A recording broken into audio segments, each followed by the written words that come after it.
देश भर में टोमेटो फ्लू के बढ़ते मरीजों को देखते हुए केंद्र सरकार ने इस बीमारी से बचने के लिए कुछ दिशा निर्देश जारी कर दिए। देश के अलग अलग राज्यों से 100 से ज्यादा लोग इसकी चपेट में आ चुके हैं और इस फ्लू के फैलने का खतरा बरकरार है, जिस वजह से लोगों की टेंशन बढ़ गई। अभी तक कोरोना वायरस से छुटकारा नहीं मिल पाया। ऐसे में टोमेटो फ्लू की दस्तक ने लोगों को डरा कर रख दिया। हालांकि कहा जा रहा है कि ये कोरोना जितनी खतरनाक नहीं। इस फ्लू की चपेट में आने से शरीर पर फफोले पड़ जाते हैं, जो बाद में बड़े होकर लाल हो जाते हैं और टमाटर जैसा आकार ले लेते हैं। इसलिए इस बीमारी का नाम टोमेटो फ्लू रखा गया।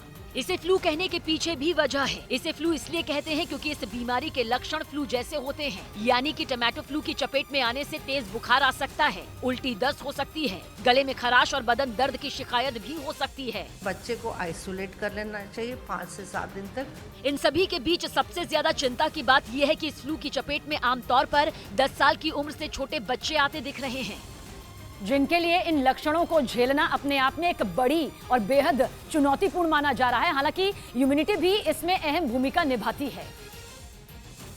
और अगर किसी की बीमारियों से लड़ने की क्षमता कमजोर है तो बच्चों के साथ भी बड़े टोमेटो फ्लू के शिकार हो सकते हैं। इस फ्लू की शुरुआत देश में केरल से हुई। 6 मई को केरल के कोल्लम में टोमेटो फ्लू का पहला मरीज मिला था, जिसके बाद देश के अलग अलग राज्यों में इस बीमारी से जूझ रहे बच्चों की संख्या बढ़ती चली गई।